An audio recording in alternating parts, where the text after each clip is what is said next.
¿Cómo puede influir positivamente un buen docente? Influye. Te soy honesto. Yo era una persona, un joven que no tenía la preparación, y lo confieso. Él con tanto cariño hizo que los compañeros se enamoren. El estudiante se queda maravillado por el cariño que él ponía en su clase. Por eso, ¿cómo influye un docente?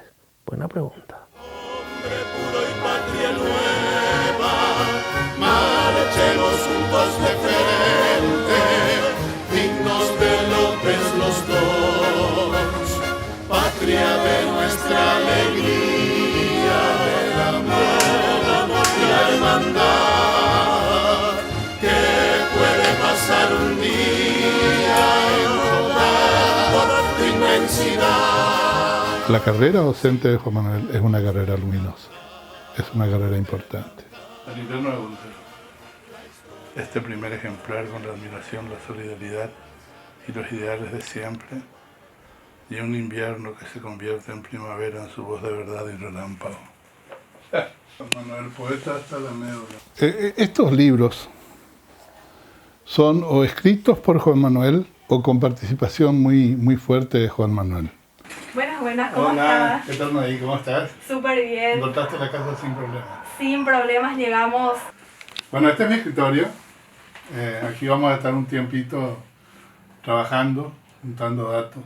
Me alegra mucho que podamos hacer este trabajo juntos. Vamos a tener que empezar hacia 1971, un poco antes. Como me dijeron que estás enterada, digamos, de esta suerte de movida en torno a este tema, me gustaría que me aconsejes a quién entrevistar, por ejemplo.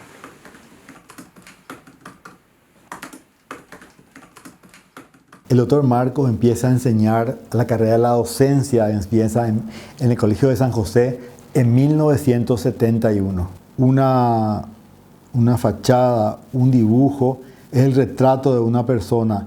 Y yo cuando recuerdo a Juan Manuel Marcos, me lleva, quiera o no quiera, directamente a la esquina de Rosa Peña y España, me lleva a ese viejo árbol que está ahí en el medio de la calle, frente a la escuelita y frente al colegio. Y ahí resumo esos recuerdos al doctor Marcos. Hago un sitio a mi lado de este dibujo para pensar en una persona que dio tanto y que sigue dando tanto a la cultura. En el año 67, Juan Manuel fue el presidente de la Academia Literaria del Colegio San José, como alumno del último año. Él es bachiller del 67. Y en el 71, hace 50 años, él se lanza a la cátedra. En ese momento tenía 21 años. Y ahí empieza la vida académica de Juan Manuel. Cada vez se iba con anteojos oscuros, le decíamos el zorro. Entonces salió y levantó así el anteojo y dijo: ¿se portan bien o los voy a hacer arrestar por los agentes de Cipol? Había una serie antes. Recuerdo vívidamente que salíamos por esa puerta una tarde, por las puertas acá de este costado, íbamos caminando para allá, hacia la casa de Juan Manuel, hacia donde nos dirigimos ahora. Y Juan Manuel iba vestido de riguroso negro, como vestía siempre, lo cual le valió el apelativo del zorro, ¿verdad? Y del otro lado venía un estudiante con cara amenazante de preguntar algo. El chico se pone enfrente y le dice: profesor, le dice, ¿le puedo hacer una pregunta? Sí, le dice Juan Manuel, ¿cómo no? Y le dice el chico: profesor, ¿por qué me puso 3? Entonces Juan Manuel lo miró y le dijo: porque 2 me parecía muy poco. Ese era el ingenio que ponía Juan Manuel en sus clases, en sus respuestas, y que le dio un prestigio muy grande, un gran respeto de los estudiantes, que sabían que cuando él hablaba de algo, siempre había un toque de ingenio, un toque de... Cuando yo era su alumno, yo era un chico de 16, 15 años, todo lo que él decía, yo lo escuchaba tenía un halo de magia, de suspicacia, de ambigüedad, de ironía, de doble sentido. Hazme sitio a tu lado, donde acostar mi pena. Bueno, estamos acá en una edición más de Hazme un sitio a tu lado, nuestra querida programación, y estamos en un programa muy especial que trata de la docencia. No podemos dejar de mencionar a nuestro gran maestro, que es el doctor Marcos, que entre paréntesis está cumpliendo 50 años de docencia, y realmente hablar de este compromiso sentido, verdadero, con la enseñanza. Su amor y pasión hacia la enseñanza es lo que a mí me hizo quedarme en sus clases, porque eran tan dinámicas, él enseñaba con tanto amor, ¿verdad? Por eso yo creo que la labor del doctor Marcos a cargo de las cátedras que tiene, que son Teoría y Crítica Literaria y Literatura Paraguaya, sí, representa para mí un gran lujo tenerlo a él. Sigo aprendiendo de él y yo le digo siempre que para mí es mi mentor de vida.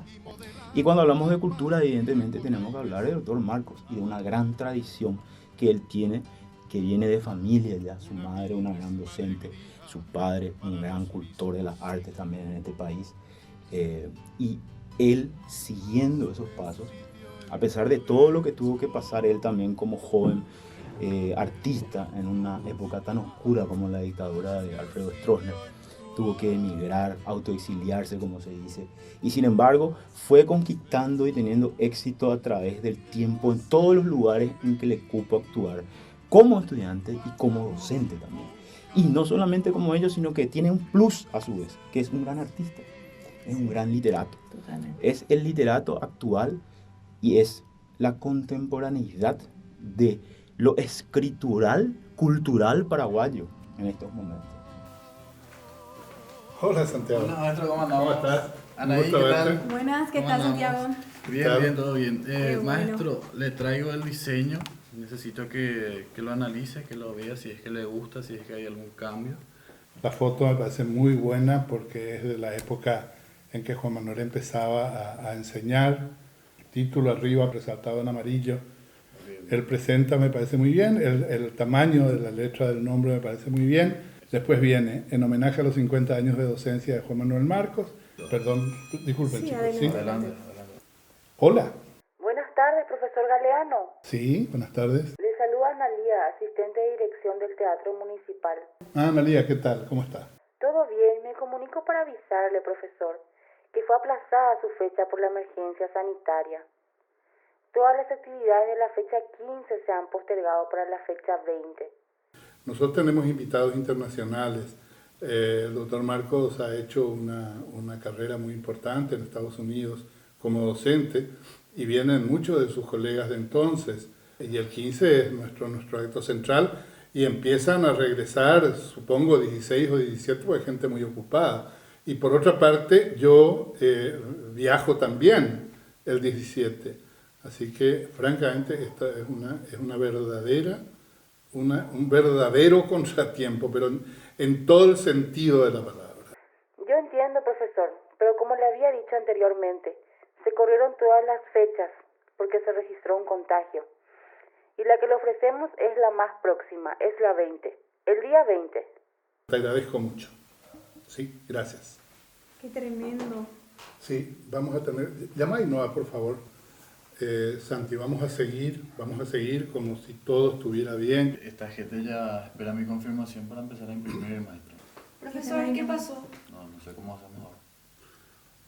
Y esperemos por lo menos 24 horas y ustedes dos juntas, por favor, Sí. pónganse a buscar, a remover, a encontrar, a fabricar un teatro. La nómina de teatro podemos ver y de esa manera nos repartimos.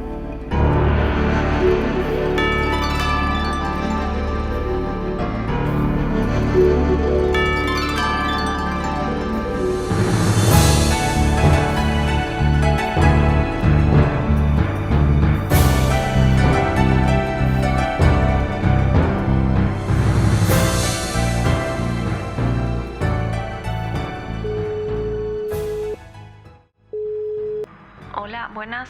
Buenas tardes. Había presentado una nota para usar el teatro el 15 de agosto y quería saber si es que ya hay alguna respuesta. Eso tiene que revisar un consejo. Tiene un proceso. No va a estar todavía. Bueno, te agradezco muchísimo. El agua será nuestra. Será del campesino y del soldado. El agua será nuestra. Tuve la bendición de tener a un excelente maestro como Juan Manuel Marcos, que es un referente por la lucha, por la libertad, por la democracia en el Paraguay. Imagínate, cuando se estaba negociando el Tratado de Itaipú, Maneco Galeano y Juan Manuel Marcos escribieron El agua será nuestra. El agua será nuestra.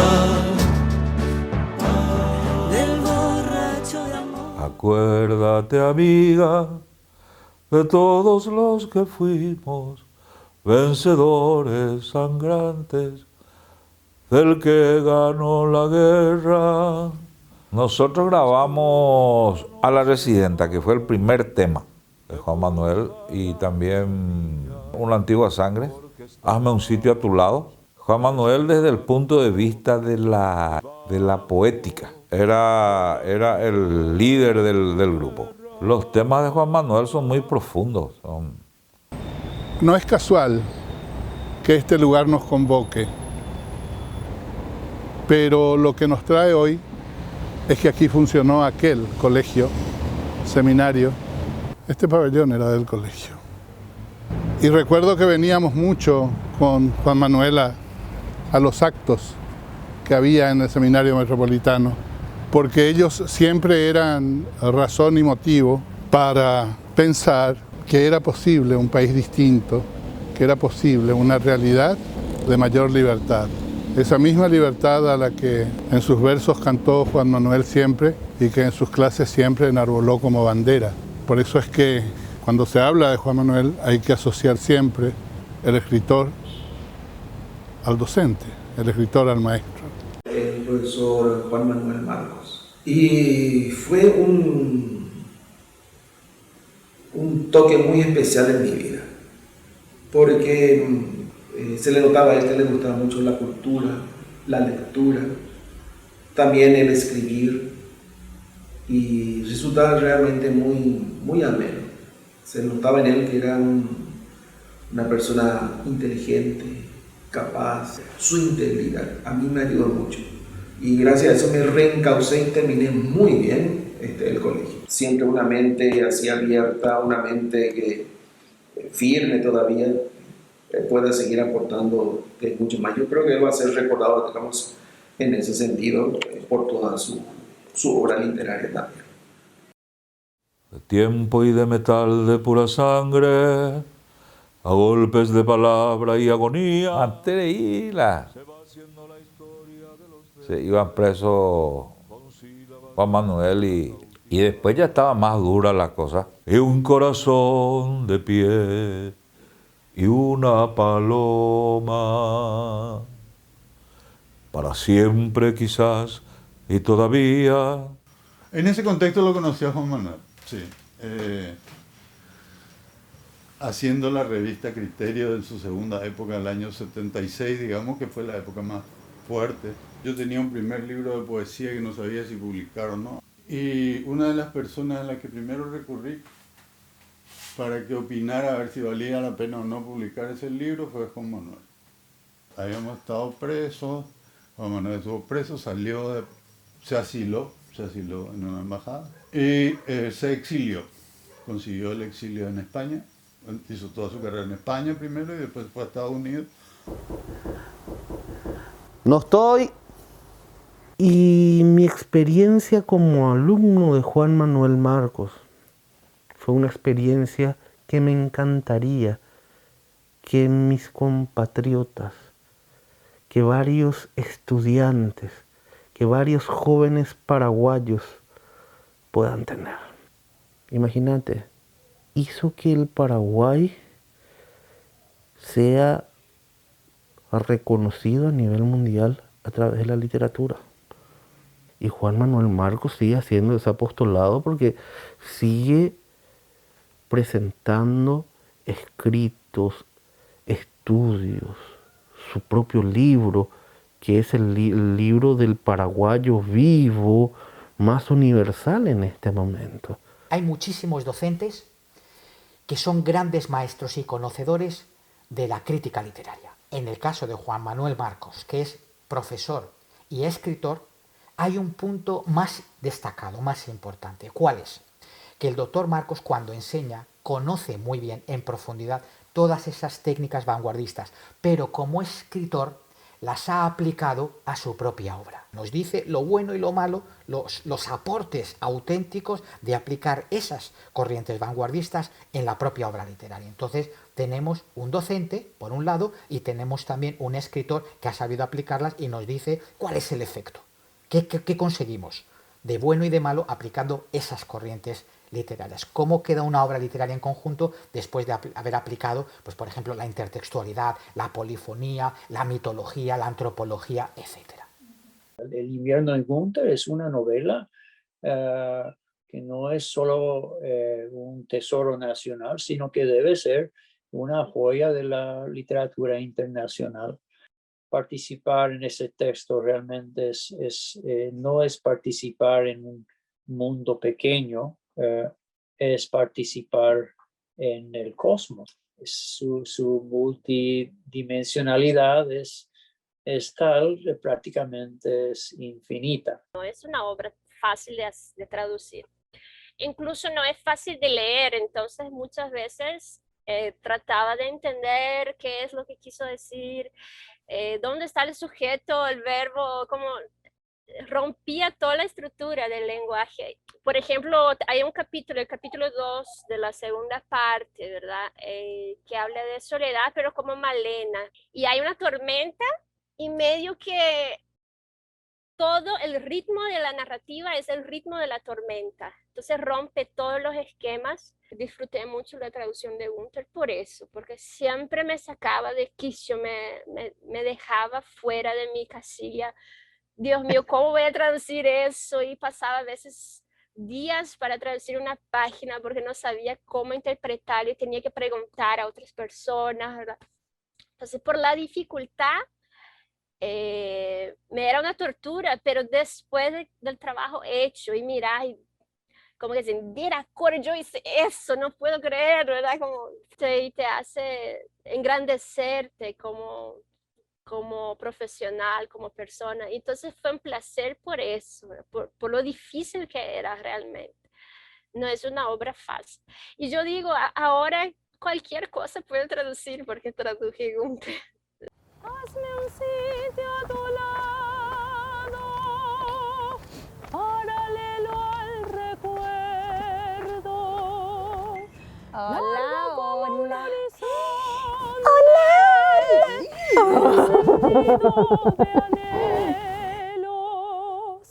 Tibio como una caricia. Esta es la primera apuesta de la compañía de ópera de la Universidad del Norte. Acá está todo lo que yo atesoro, ¿verdad? Porque evidentemente esto dice año 2003 y yo en el 2003 tenía 13 añitos. Hay algunas, ¿verdad?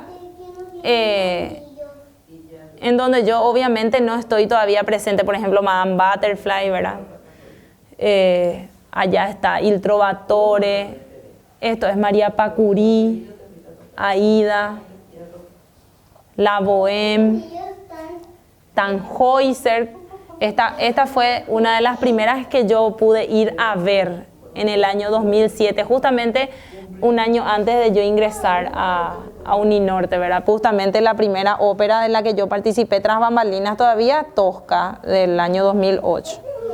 Y está todo ordenadito, Samson y Dalila, Nabucco, El Barbero de Sevilla, que fue el primer personaje principal así verdaderamente importante que tuve, Rosina, del Barbero de Sevilla. Y L'Elixir d'Amore, ya en el año 2018. Sin la visión del doctor nada hubiese sido posible. Esta historia no se iba a escribir estoy completamente segura. Porque hacer esto solamente por amor al arte es como pedirle a un odontólogo que trabaje por amor a su profesión, ¿verdad? La Universidad del Norte dignificó el trabajo de los artistas. Un artista que pueda tener su casa propia por trabajar como artista. Yo no compré mi casa trabajando como maestra como estoy trabajando ahora. Y no creo que haya algún cantante, hablando yo como cantante, que haya podido vivir del canto, salvo aquellos que pasamos por la Universidad del Norte. Y también el ejemplo musical que reciben mis hijos a través de mi arte.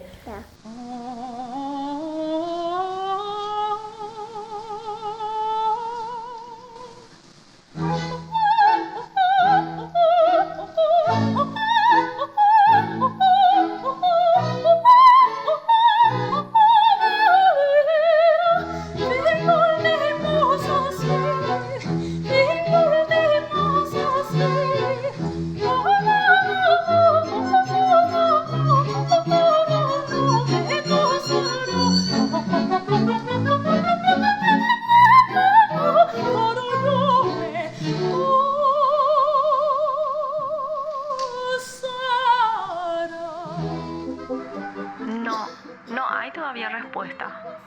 Y no nos podrían dar una respuesta tal vez un poco antes. No, tiene que aguardar únicamente.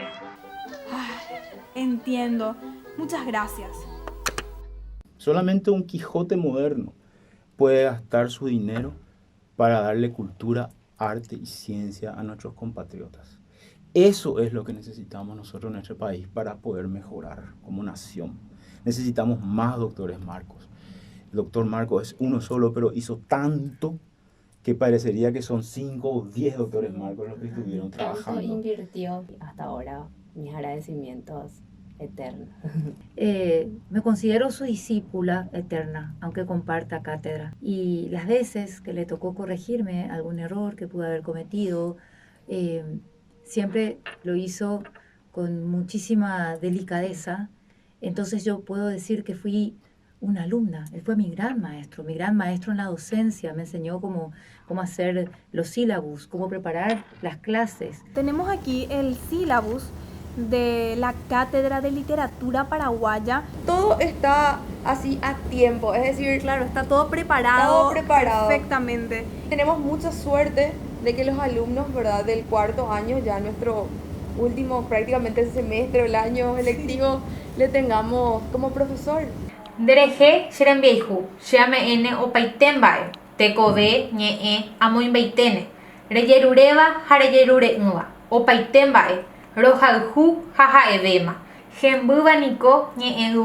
Bueno, hablar del papel de maestro del doctor Juan Manuel Marcos es hablar de su carisma, es hablar de esa paciencia que tiene él al enseñar, esa metodología que es única, que creo que fue lo que nos inspiró a muchos de los egresados, a muchos de sus alumnos, a tomar también este camino de lo que es la docencia.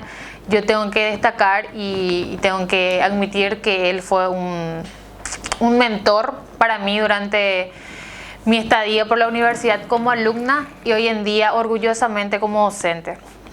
Dentro del mundo académico, su metodología está haciendo escuela. Justamente acá tengo uno de sus libros, Poemas y Canciones, Ñepotuja Purajei, porque soy amante del idioma guaraní, que me pongo a leer en algún momento del día para relajarme, para refrescar mi memoria y para seguir alimentando mis conocimientos, y es como volver a revivir sus clases.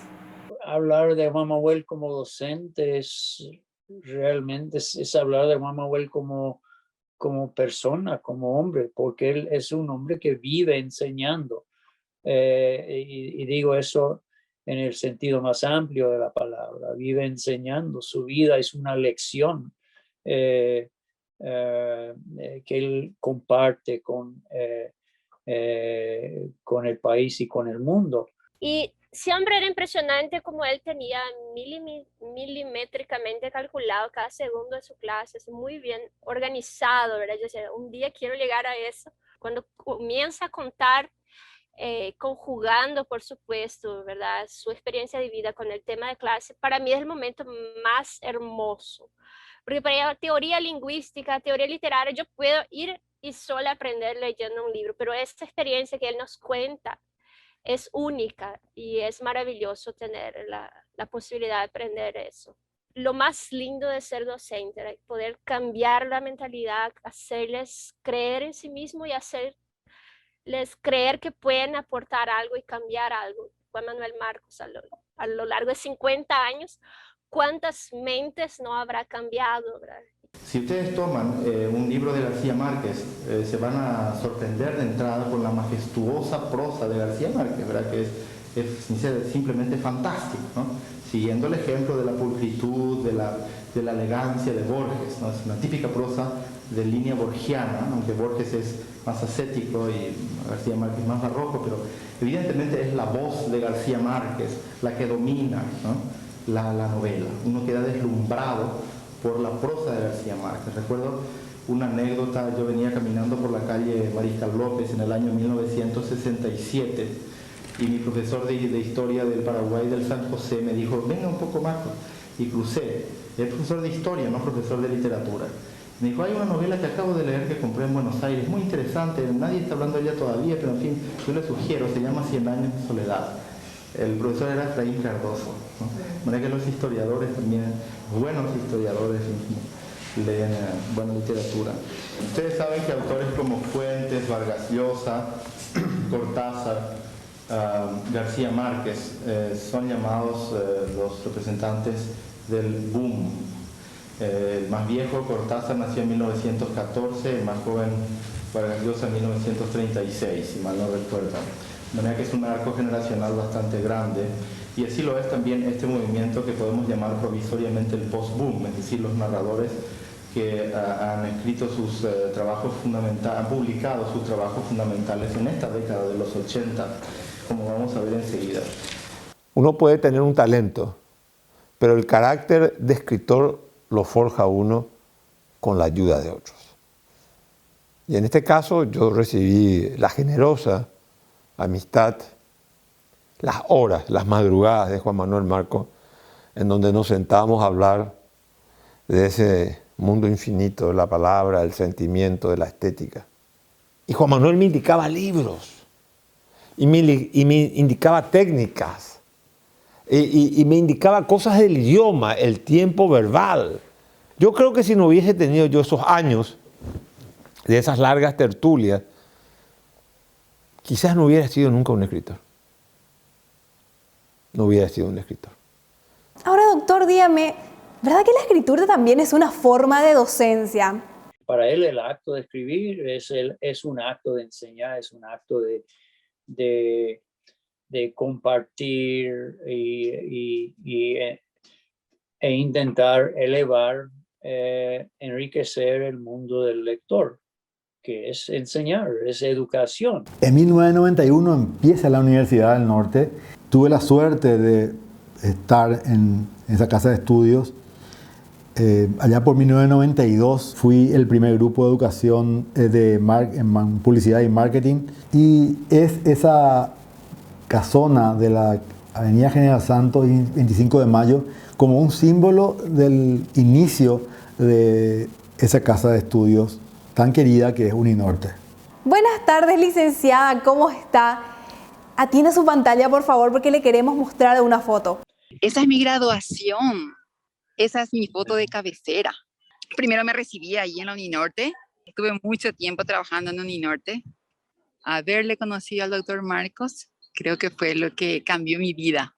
Con el doctor era aprender todos los días. Con él aprendías todos los días un poquito. Sabiduría, la experiencia que adquirí ahí me sirve para el resto de mi vida, para lo que yo quiera hacer en donde quiera, en cualquier parte del mundo.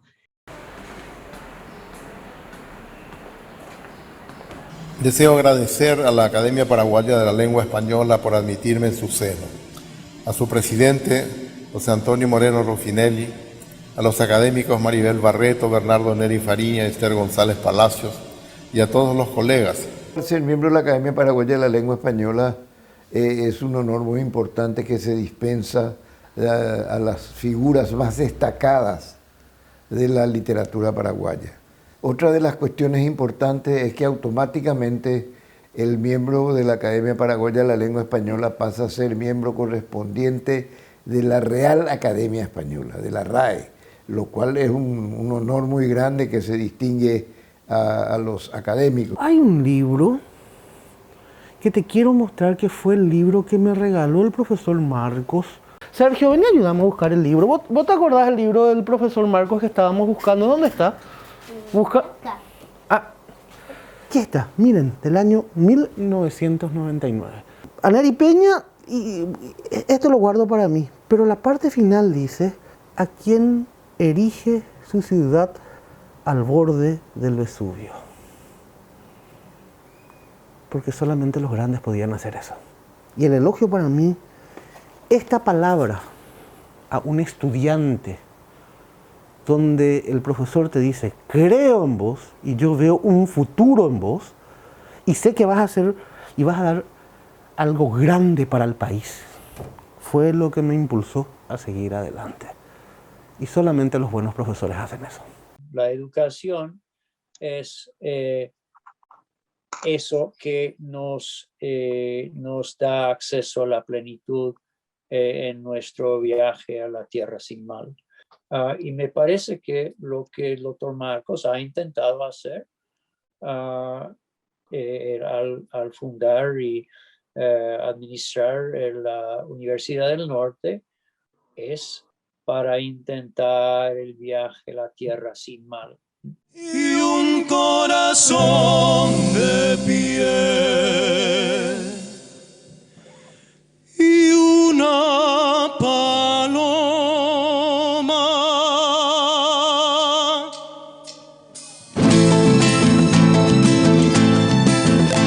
para siempre, quizás y todavía. Buenas, sí, estoy llamando para saber si ya hay una confirmación acerca de si vamos a poder utilizar el teatro el día 15 de agosto.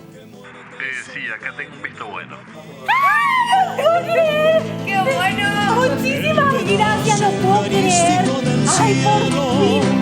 Muchísimas gracias. Se puso los del hombre y su camisa, su inmenso amor hizo el amor al viento. La noche de la patria comunera se abrió un Cristo en el alba sonriente, mientras existan jóvenes. Pasa por favor, Ainhoa se nos adelantó, así que nos espera ya. Entre las paredes.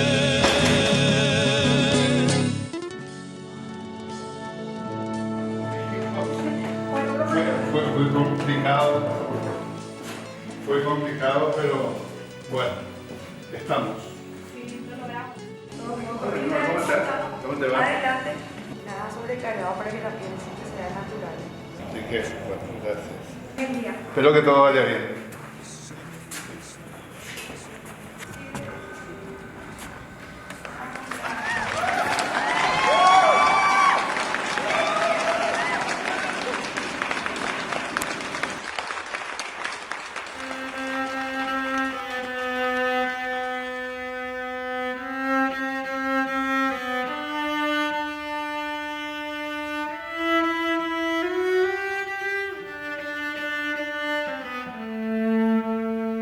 La cultura es una fuente de orgullo nacional, pero también de reconocimiento del espíritu común de las mujeres y los hombres del planeta. La cultura es sobre todo una fuente de esperanzas. Sin el esfuerzo de nuestros poetas, narradores, dramaturgos, artistas, compositores, los paraguayos no sabríamos siquiera quiénes somos. Si tenemos hambre, un poema, una canción, una buena película, no pueden saciarnos como un pedazo de pan o una manzana. Pero si nuestra hambre es de libertad, de amor, de esperanza, la cultura nos puede servir de aliento, de inspiración y de consuelo. Ninguno de los muchos nobles y valientes dirigentes democráticos paraguayos que sueñan con la democracia, debe olvidar el papel de la cultura en la resistencia, en la lucha y en la tarea común por construir un Paraguay mejor. Sin los artistas podremos no morirnos de hambre, pero nos moriremos de tristeza. Con los artistas, tal vez no siempre el pan sea blando ni fácil de ganar, pero ellos nos enseñarán, como nos enseñó Jesucristo, que la belleza de la harina no está en su blancura, en su piel de niña o en sus adornos de repostería, sino en que es un pan compartido.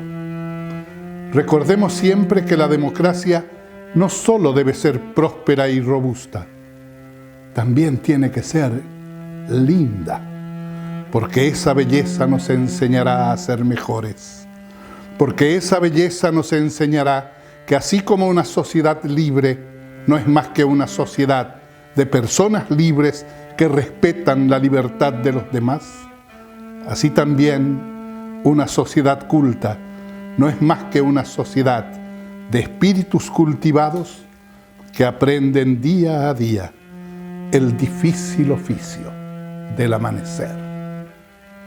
Julio de 1988. Juan Manuel Marcos. Donde cabe mi angustia, hazme un sitio en tu alma, donde guardas mis besos. Yo quiero ser de ti un pájaro